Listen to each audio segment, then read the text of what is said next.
Terry, what the hell are you doing? We've got Empire stuff to do. Come on, man. Yeah, I know, but just look at this. You scroll up and watch what happens. Fine, whatever. Let's make this quick. It all starts on some random planet in the middle of nowhere space, in a tiny little village that's about to get completely annihilated by this, vanilla flavor of evil faction. The First Order. Wait, why are they even called the First Order? No, see, they didn't come first. I feel like something's backwards here. These guys should be the First Order, right? They came along first in the timeline. That's tough to keep track of because we have 3 sets of trilogies now. A trilogy.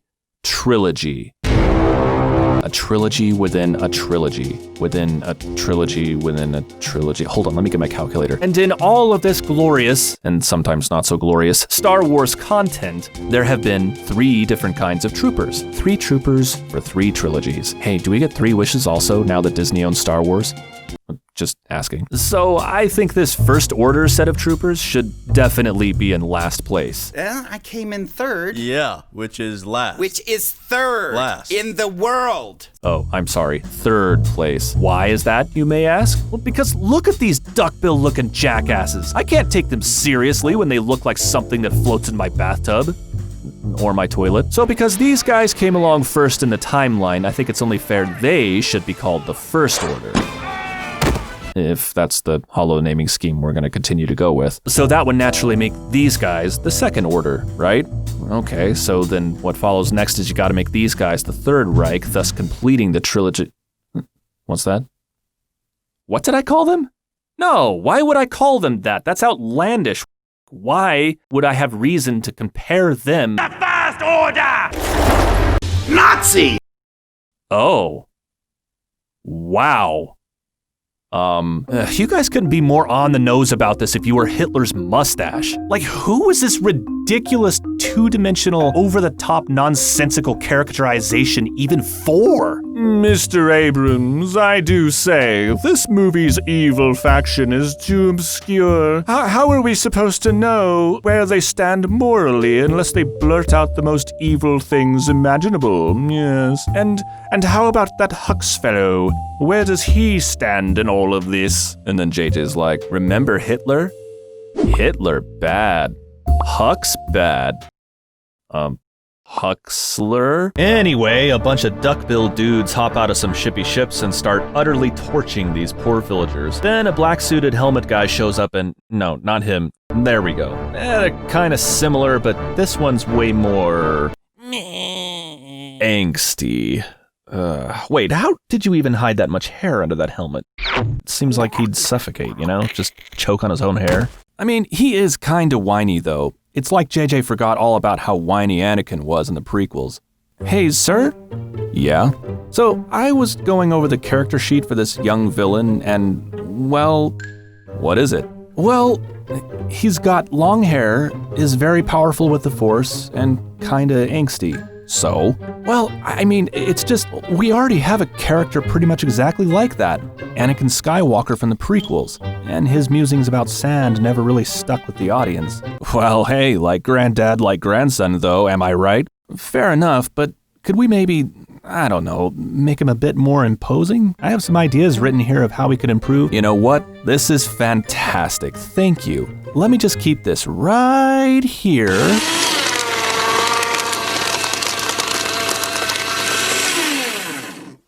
Where it'll be safe. So angsty black suit guy shows up and kills an old guy. Look how old you've become. Something far worse has happened to you.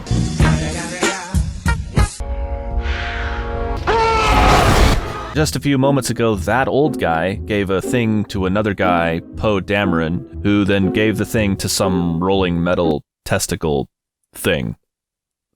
Okay. Hey, testicle blot. You see this thing? This super awesome thing that the First Order totally wants for some reason? Don't worry, I have a plan. You see, instead of running away with this thing myself and ensuring its safety, I'm giving it to you.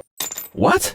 Wait, shouldn't you take this? You're like the best pilot ever. You could fly any ship we find and fly away from this place. Yeah, I could, but let's be honest, there's probably no ships on this planet at all, so I need to give this to you.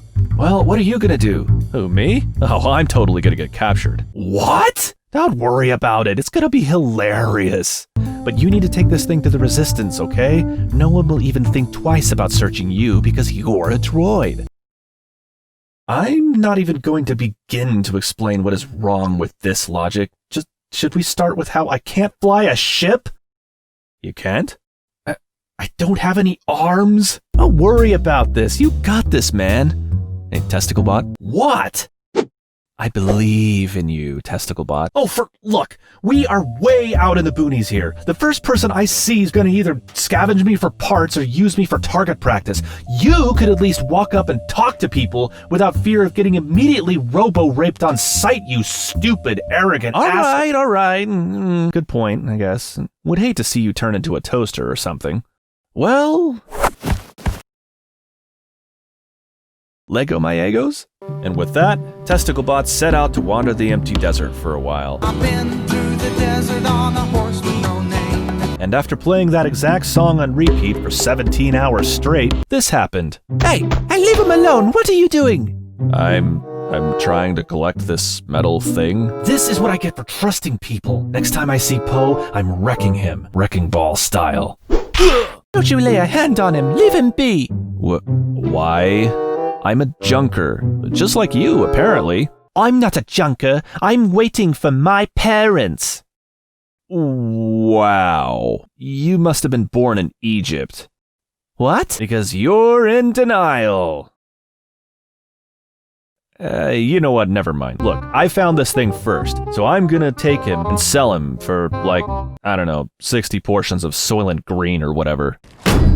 Portions. But why? So I don't have to worry about starving to death. Needless to say, not starving to death wasn't a good enough reason for her, so she stole TesticleBot and told him off in the process. What a nice person. Then, remembering how much she loves isolation, she told TesticleBot to get lost. But TesticleBot got all sad and gave her the sad eye, one eye, and for some reason, that totally wins her back over. Meanwhile, Angsty Black Suit Guy took 𝗨𝗃𝗃𝗏. Remember him from before? Don't worry about it. It's gonna be hilarious. And then this happened. Where's the thing? You don't even know what it is? I know what it is.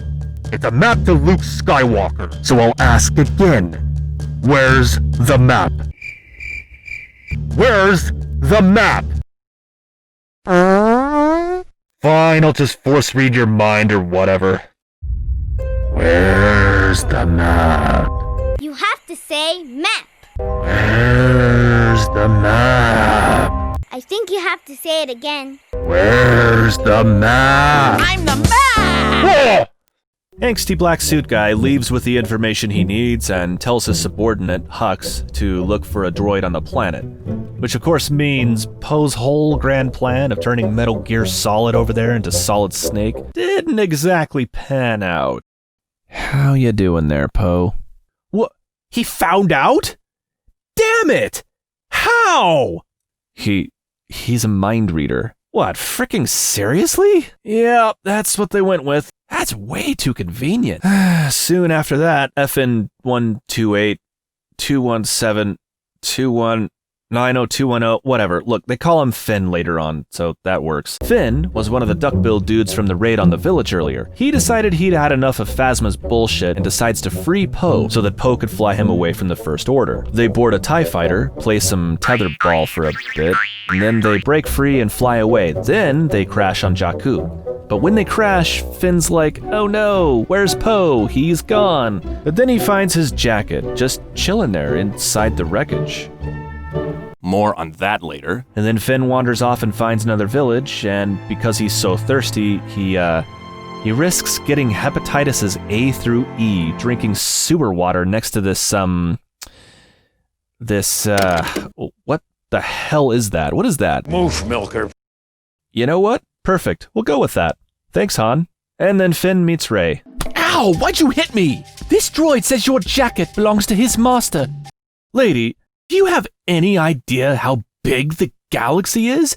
Do you not understand how big And vast the Star Wars universe is, teeming with life, tens of thousands of alien races, a brilliantly developed magic system that has rules being utilized by two primary orders of fighters, Jedi Knights and Sith Lords that use laser swords in all sorts of cool and inventive ways, both with a legacy spanning thousands of years, an in-depth web of political intrigue with many different players on many sides, all vying for more power for their own factions, a massive army of clones that fought a massive army of droids, and in this world, you think my jacket, a dead-ass generic leather jacket, must somehow belong to this droid's master?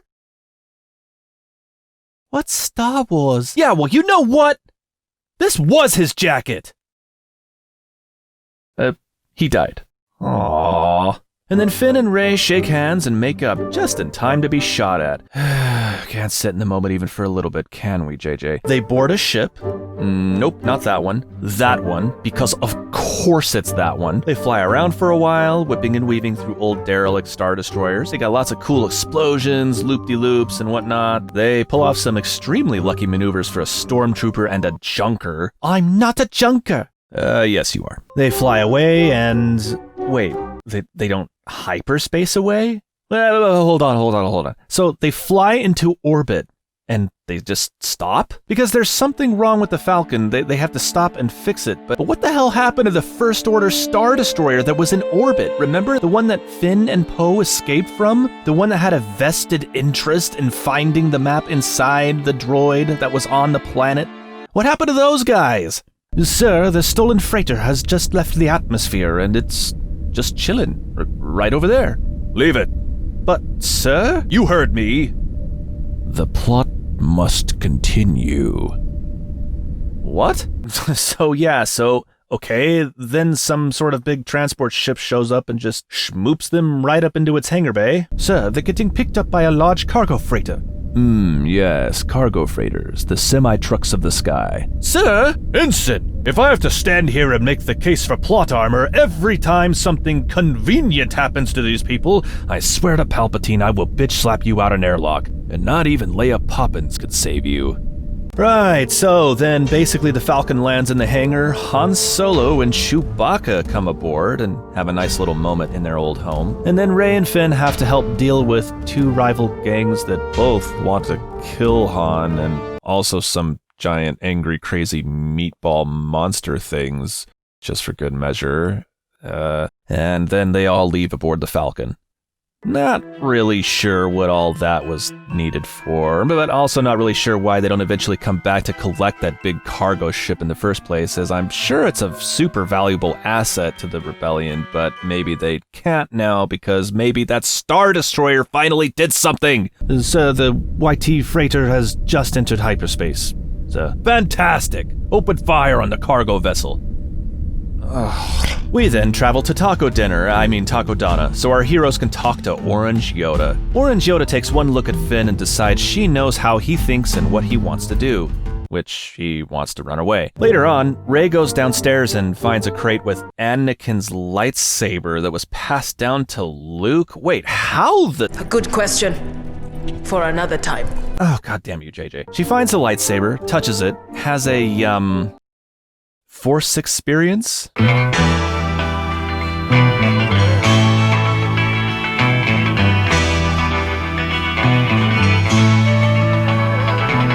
After which Orange Yoda goes downstairs to check on her. She's like, "Hey, you found a lightsaber. Neato!" And proceeds to tell Rey this. I am no Jedi, but I know the Force. Feel it. The light. It's always been there. What? The light has always been there? Wait, hold on. You do know she's a Palpatine, right? Wait. So, Orange Yoda can look into Finn's eyes and see what he's all about. You even have enough clairvoyance to see that Rey doesn't actually believe her parents are coming back. They're never coming back.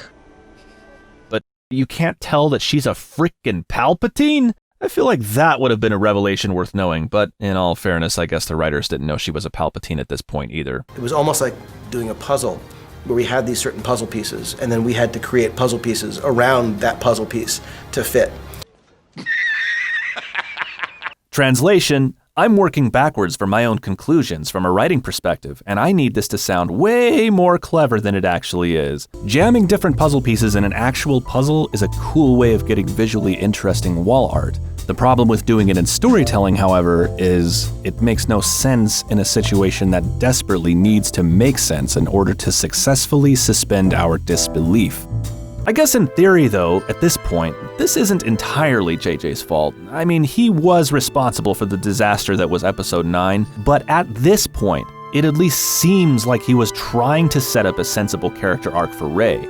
I mean, that line about the light always being there makes perfect sense from the context of her being a Kenobi or a Skywalker. So if JJ would have just bothered to actually write her with that background, instead of trying to subvert everyone's expectations, things might have worked out better. That's not to say that they couldn't have gone with the whole she's from no royal house routine, but they had to earn it by giving it a proper setup. In fact, the number one thing I remember people saying after this movie came out was, I really hope the next movie explains all these things. But then Ryan came along and torpedoed whatever semblance of good storytelling we had left.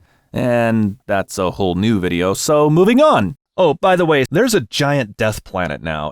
I'm a fire in my...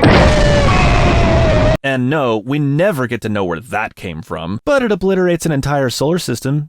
Because JJ wanted to up the stakes in the cheapest way possible. Puzzle pieces. Heart coming before the mind. Spectacle over substance, etc. Yeah, a solar system that just happens. Poof, gone. Catastrophic destruction, immeasurable loss of life. I mean, the death toll alone for this is probably second only to the Clone Wars conflict itself. But no one really takes a pause to consider the staggering implications. No one in the entire galaxy other than the puny resistance even cares. Because we have to keep moving and shoving action onto the screen. Look, I know there's a million things wrong with these movies. If you want a detailed breakdown of why, go check out Mahler's channel, as pretty much anything I say could be said better or in more detailed fashion by him. But sometimes I just can't help myself. Anyway, moving on. The First Order shows up at Taco Bell and starts shooting everything. Then the Resistance shows up and starts shooting them. Angsty black suit guy lands and starts sparring with Rey. He freezes her with the Force, much like how he froze that blaster bolt back at the beginning of the movie. And he never does it again, even with his second fight with Rey.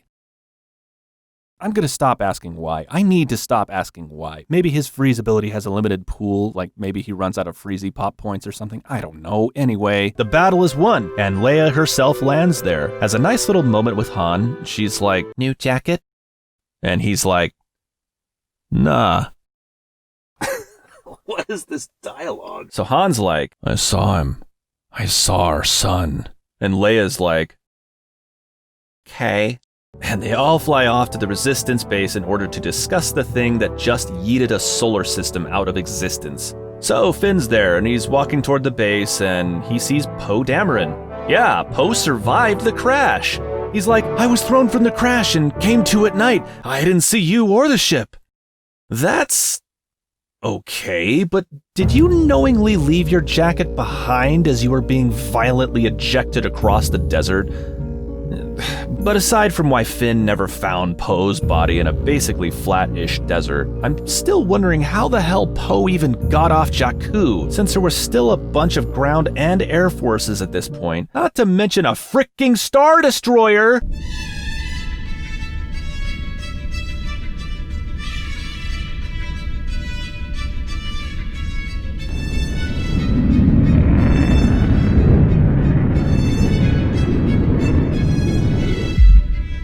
Oh, Look, you guys can't be this incompetent, yet still somehow have access to a Death Star on steroids. This just doesn't work. Whatever, moving on. So, then Rey gets captured and is with angsty black suit guy. He's like, Alright, let's do this again. Where's the frickin' map? And she's like, wait a minute, I'm rubber, you're glue. Whatever you say with the Force bounces off me and sticks to you. Are you done? And also she Force downloads all his training, I guess. Combat training. I know Kung Fu. Show me. Ugh. Back at the Rebel base, they're bringing up pictures of the First Order's weapon and the old Death Star for a size comparison. Jesus, look how small it is. Whoa, Disney, come on now. This isn't a contest. Jesus. C-3PO then says, Without the Republic fleet, we're doomed. Wait, they had a fleet? Where'd that go? Was the entire Republic and its fleet just chilling in the one system? Just the one system? And if so, the entire fleet would have to have been grounded on one or all of the planets, right? Instead of, I don't know, guarding and patrolling the system? Were there no refugees as a result of this? These are the spoils of the Great Purge. The reason that we live hidden like sand rats. Was there no retaliation from anyone? It's a big galaxy, man. The more you tighten your grip, Talkin, the more star systems will slip through your fingers. You see, right here, that line from Leia in the OT has more world building than the entire sequel trilogy. How is that even possible? Anyway, they come up with a game plan to try and destroy the First Order base. Okay, listen up. The plan is, we'll send in a small strike team to the planet to disable the shields. Once the shields are down, then we can send in the cavalry. I could disable the shields, but I have to be on the planet to do it. I could get you there. Han, how? Are you sure you want to know? Yes, Han, this is important. It's a shield. How is your ship going to get past it in the first place? Oh, I'll tell you how. A good question. For another. No! No more of that in this entire video. Okay, fine. Here's what I'm gonna do. The shield lets anything faster than the speed of light through, so if I time it just right, I could exit hyperspace after passing through the shields, but before getting pancaked on the planet's surface. Wait, hold on. How fast would the reaction time have to be for that? The speed of light is 300,000 kilometers per second, and the shield is likely no more than 400 kilometers above the surface. So by my estimation, that gives you a reaction window of about 0.001 seconds. Oh. You know what? Never tell me the odds. Oh, for God! Han! Just have the computer set to drop you out of hyperspace at the exact time you need! No. So, with that, they all leave. Han Solo and crew successfully get past the shield, but also get pancakes on the surface, but also survive getting pancakes on the surface. Man, what's it take to break the Millennium Falcon? The odds of catching anything might seem hopeless, but not to him.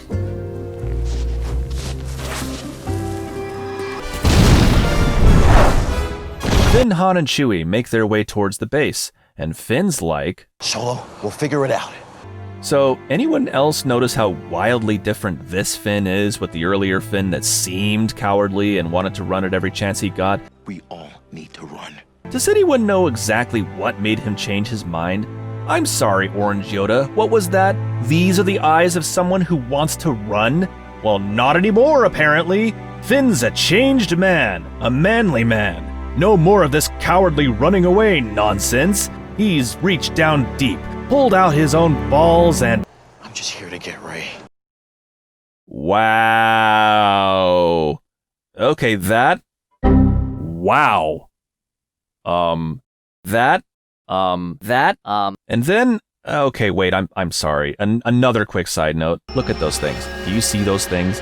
What the hell are those things? Does the First Order just have giant 40-foot walking spiders in their backyard? Or is this something straight out of a horror movie that JJ was like, I'm just gonna mash this in there? Or maybe JJ borrowed these things from the set of Wild Wild West. Does Will Smith know you guys are using his spiders? Gee, I sure hope our heroes can teleport past them, because I don't know how they're gonna... Yep, they can. Neat. The longer we're here, the less luck we're gonna have. Well, you guys seem pretty damn lucky already to have survived this long, given what you've faced, but that's not even the half of it. They're about to get a whole lot more lucky. In order for this mission to succeed, they've got to have several things go exactly right. Are you ready for this? Check this out. They instantly find Phasma in a massive planet-sized base. They somehow get Phasma to tell them where the console is to turn off the shields in a massive planet-sized base. Because remember, none of them knew where the console actually was. It's not like they had schematics or something, even though they did, kinda. They somehow get Phasma to the console at gunpoint without drawing any attention to themselves while walking around a massive planet-sized base. Oh wait, right, teleportation. I forgot. Jeez, it's like they've had help from the fricking Nightcrawler. Who the hell is this? Kurt Wagner. But in the Munich circus, I was known as the Incredible Nightcrawler. Yeah, save it. They somehow get Phasma to lower the shields for them for a massive planet-sized base without so much as setting off an alert or getting detected by a single guard. Or exploring the blowback from that action, because surely she used her own access codes and she should be immediately considered a traitor for this and hunted down by the First Order, right? Like, this is something that they could look up and see who did it. You'd think they would be, like, looking at this stuff live. I don't know. Is that possible? Is anything even possible for this faction that's been basically treated as a galactic superpower in this movie? Doesn't Phasma's armor provide better protection than typical Stormtrooper armor? So watch what Finn does here. Just he's looking away! Grab his gun and knee him in the balls or something! Jeez! How are you so bad at being a fighter? Jesus Christ! Okay, I'm good, but seriously though, lucky as hell. Am I right? Oh right, I almost forgot. They somehow find Rey. Yeah? In a massive planet-sized base. There are no words to explain this level of lucky. The door! That was lucky! So, as soon as the shields get lowered, a squadron of X-Wings pop out of hyperspace right on cue. Cool. How many X-Wings do we have? Let's see. We have, 1, 2, 3, 4, 5, 6, 7, 8, 9, 10, 11, 12. Today's number is number 12. Oh, for God's sake. You're going up against a literal planet here. Is this really all they could muster? Without the Republic fleet, we're doomed. Oh, right. Fantastic. So, the X-Wings start bombing the absolute shit out of their target over and over. They're aiming for a weakness in the base, something called a thermal oscillator, which is just JJ speak for something that's hot that moves back and forth. Well, it could be used in a lot of ways, couldn't it? Wink, wink, nudge, nudge. Back inside the base, Chewie, Han, and Finn make their way to the exit. Wait, where the hell is Phasma? Did they kill her? What do we do with her? Is there a garbage chute? Never mind. Well, getting chucked into garbage is kind of what they did with Phasma's entire character arc, sadly. So, I guess that's fitting. So then they get to an outside area, and Han's like, oh man, look at all those fighters. 12, I think. We should help them. Chewie has some explosives. Then they head to the oscillator thing and start setting up some explosives. Angsty black suit guy heads straight to the oscillator area himself, for some reason, with a group of stormtroopers. And Han sees him, and he's like, oh shit, that's my son. Son! Oh, hell. I thought I sensed unpleasant dad jokes. Ben! How have ya been? This is quite the base here, son. Have you ever thought about, Kylo renting out the extra space? Oh, please stop. You're right. I, Snoke out of line. Han Solo, for God's sake! Oh, come on, Ben. You used to be my little buddy. You used to enjoy this stuff. You know, you could just call me Dad. We don't have to stand on such formalities. And then angsty black suit guy got that look in his eye. You know what? You don't have to stand at all. What? Stand! Oh, I'm gonna fall. I get it. I see what you did there. Don't have to stand. You bastard. And then Chewie, at the sight of his best friend of 40 plus years dying right in front of his eyes, went absolutely mental. Seriously, he shoots Kylo right in the kidney. He straight up claps like 8 stormtroopers, and then, you know, if there was ever a cinematic flip side to the saying, let the Wookiee win, this might be it. Because when Chewie loses, you all lose. The resulting explosion opened up a hole in the oscillator thing for Poe to slip it inside and shoot his load. Oh, wow. No, that's not... That came out entirely... Finn and Rey run away to the woods, and then they get in a fight with old Angsty Boy over there. Angsty Boy knocks the lightsaber right out of Finn's hands and straight up slices him right in the back. Rey steps in and uses the Force to pull the saber to her, then starts defending Finn. Then she literally forgets about the Force not 2 minutes later. You need a teacher! I could show you the ways of the Force! The Force?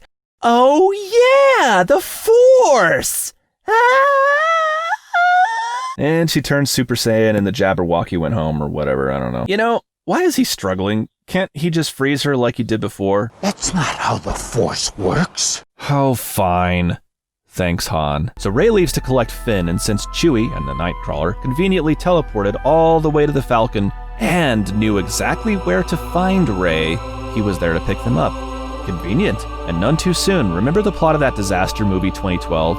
Yeah, well, that was kind of happening all over this planet. So it's safe to say they needed to John Cusack the hell out of there, quickly. Chewie, Finn, and Rey arrive back at the Resistance base where R2-frickin-D2 was doing his best impression of a file cabinet for the entire film up until now. Suddenly, he decides to wake the hell up and shoot out a map of the galaxy. And then Testicle Bot rolls up and is like, "Oh, I have the missing piece to this puzzle." So, just curious, all those star systems on BB-8's piece are unidentifiable? To everyone in the Star Wars universe, or just to the Resistance? Because, I don't know, maybe I'm kind of weird, but I think it's just strange how there's this giant hole in the galaxy, like hundreds of light years across. It's seriously like 10% of the whole galaxy right there. But no one can resolve where any of those other planets are in respect to the rest of the galaxy. I mean, it's bad enough that in the prequels, Kamino got deleted from the Jedi library, so therefore the Jedi never knew about Kamino for some reason. But yet some random-ass diner owner knew all about Kamino and could tell you all about it just from looking at a fucking dart. It implied that Kamino was well known, at least to some, and it should be. I mean, they probably sold their cloning services to lots of places, not just the Republic, right? But whatever, that's just one planet. It's far less egregious than... Seriously, how many systems are in this? You know what? You're right. No time. I'm overthinking all of this. Just jam the puzzle piece into its hole and watch the magic happen. That's how the Force works.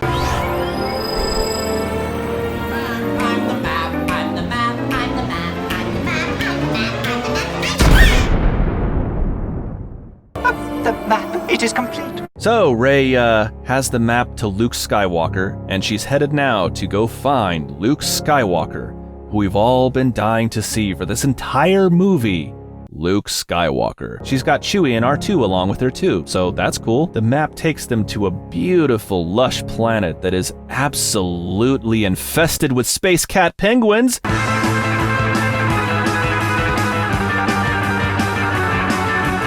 They land, and Rey heads up to see Luke. Alone. Like, I have no clue why R2 and Chewie aren't interested in going with her to see Luke. They just chill at the Falcon. I mean, look at that. I have no clue why they do this. They've known Luke since forever, and I honestly, for the life of me, cannot fathom why they don't want to see him.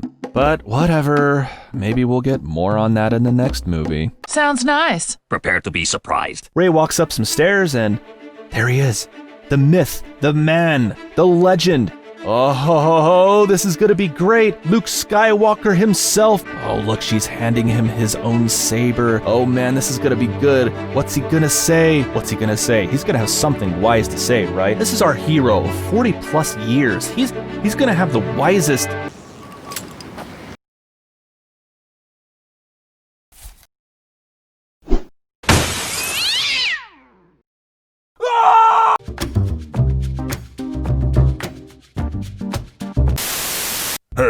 Hey, what the hell? You didn't mention me once in the entire video. What? Well, who are you? What? I'm Supreme Leader Snoke. Who? Snoke! Smoke? Like, as in campfire smoke? No! Like, as in, I want to go outside and smoke a cigarette smoke? For crying out... Look, I was put in this thing to be a hyper-powerful Force user. I mostly exist in shadows and giant holograms. You sure you weren't put in as a stop smoking PSA because you look like you've smoked 4 packs a day for the last 100 years? No. Just saying, perfect candidate for it. I mean, look at you. You look worse than a 98-year-old man's testicle. Look, J.J. Abrams put me in here because he needed a very intimidating villain. Okay, well, what's your backstory? My backstory? Yeah, you know, how you came to power. How did you get to be so powerful with the Force? Are you a Sith? Are you Darth Plagueis? Are you Mace Windu for some reason? Who are you? What's your deal? No, What does any of this matter? I'm extremely powerful. It matters because you were alive during the events of the original trilogy, right? Yes, I knew of Darth Vader. Yeah, well, that complicates things. See, if we don't know who the hell you are, but yet you existed during the events of the original trilogy as a hyper-powerful Force being, doesn't that create some issues? Like, what were you doing this whole time? Why would Palpatine not sense you, being as powerful as you are? He would have sensed you and tried to kill you, in theory, or recruit you if nothing else. Whatever he can do to neutralize the threat that you represent to his power and control of the galaxy. Yeah, well, I'm sure they'll figure this out by the next movie. Yeah, I hope for your sake you're right, because if they just puss out and make you a botched clone or something. What? Come on, that wouldn't happen. Who would do that? Who even, would do that? I mean, they could just go with the Darth Plagueis thing if they get stuck trying to figure this out. They have a fallback option. They wouldn't just do nothing, right? Hello? Hello? Mysterious voice in my head?